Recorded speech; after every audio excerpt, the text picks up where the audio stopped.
I remember a time leading group, and we had juniors and seniors all together in this group.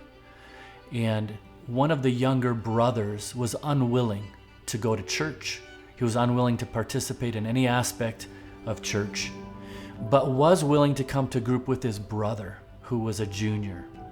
So he came to group and later asked if he could talk to me privately. We sat down and talked, and this young man had just a horrific story of abuse and drugs. He had run away a couple years ago, and parents didn't know where he was. Just a very difficult story of challenge and difficulty. And he told me his story and then said, I would like to share, but I just don't know how the boys would respond to me.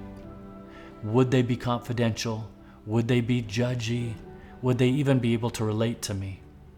So together, we wrote the story out. We wrote his story using a different name. And the next week, I read the story with his permission without using his name. I read the story to the whole group. And at the conclusion of the story, which was pretty heavy, I asked the whole group, what would you think about such a young man who had been through all of this difficulty? What would you think? And sure enough, half the group raising their hand had different things to say about how they would want to be his friend. And I asked, how would you keep this young man's information confidential if he was your friend? He would want support, but he wouldn't want people talking about it. And they all had ideas of how they would be this young man's friend, how they would offer support. After having gained this young man's permission, I revealed to them that this was a member of our group. And then he revealed himself to all the boys in the group and asked for their confidentiality. He asked for their love and support, and stood there in amazement as they all got up, came over, and we prayed over him. That's the power of confidentiality. And the group can go deeper if everyone feels safe. We approached that situation a little uniquely because the situation was pretty severe and he wasn't sure how the boys would respond. But we found a way to maintain confidentiality so that he could move on into deeper topics and move into some spiritual growth that he just hadn't experienced. Welcome, I'm Floyd Godfrey, and in this video we're going to talk about the importance of building trust in your small group. I can't stress enough the importance of confidentiality. Without a confidential setting in your small group, the kids aren't going to trust, they're not going to trust you, they're not going to trust each other, and without that level of confidentiality, it'll be really hard to go into any depth in conversations. If you want the kids to open up and share about private things or struggles they're going through, you have to establish trust. And confidentiality is the first way to do that. In Proverbs chapter 11, verse 13, the Lord says that whoever goes about slandering reveals secrets, but he who is trustworthy in spirit keeps a thing covered. So clearly the Lord is telling us that you want to be able to keep confidences with one another. Again, in Proverbs chapter 17, verse 9, the Lord says that whoever covers an offense seeks love, but he who repeats a matter separates close friends. So we don't want to repeat things to others. We want to keep confidences. You've got to create a small group that follows that advice in Proverbs. Maintaining confidentiality, establishing confidentiality is going to be important from the very first group. And I would suggest that you set clear expectations on that very first night.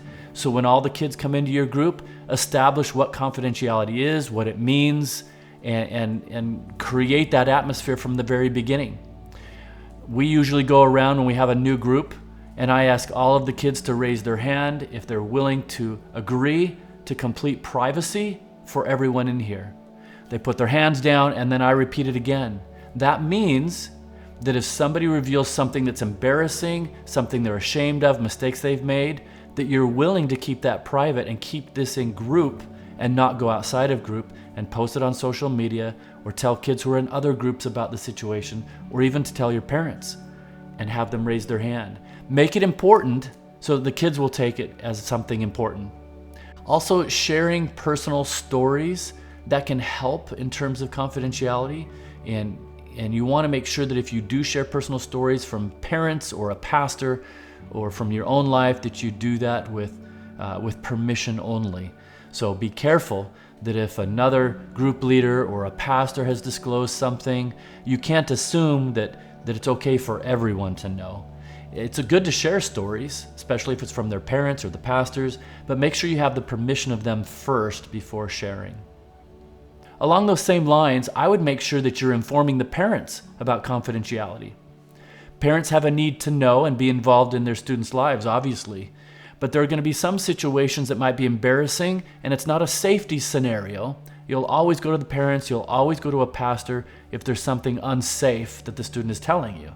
But there will be embarrassing things or mistakes that the student has made or challenges that they're going through, struggles in their faith, and they may just want to talk to you about that. And they're going to stop talking to you if they think you're going to their parents every time they tell you any little thing.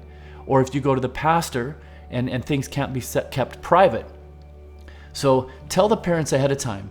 Explain to them about what you will go to them about, like safety issues, and make sure that they know that there might be embarrassing things that you won't be going to them about, just to keep it safe. We also have, in the groups that we've been running, we always do some kind of a new member ritual. It's not uncommon that you might have a new student come into the group and you already have an established group of 10, 11, 12 students, and suddenly you have a new member in the group. The whole group will not be safe until you induct that student into the group for safety. Create a safe container. So you might go around before you do anything else, check-ins or anything, and bring that student into what confidentiality means. Have all the students agree by the raise of hands to his confidentiality or her confidentiality, and likewise to have that new student agree to that if they're going to participate and continue in the group. That's going to be really important. And you'll need to do regular reminders to the group members about confidentiality. Sometimes as your group starts to go deeper and students start to disclose things that they've been struggling with, there might be some bombshell that comes out or something new that nobody knew about. That would be the right time to pause the conversation. Johnny, I know what you said is really difficult to talk about, but hold on just 1 second. Can I just see by the raise of hands who can keep this private for Johnny the rest of the week and not be talking about this outside of group? This has been really hard for him to talk about. And just reaffirm that in the moment, and then come back and let him continue his story. Or at the conclusion of group, every week or every couple of weeks, you might just want to remind them, remember, everything we talk about here is private and confidential. We want to support each other, and when we're sharing, sometimes that can be difficult, but you've got to remember to keep it private. So thanks for watching this video. I hope that this has been helpful for you, some of these tips on confidentiality and the importance of that, and hope to see you in the next video when we discuss another important aspect of leading groups.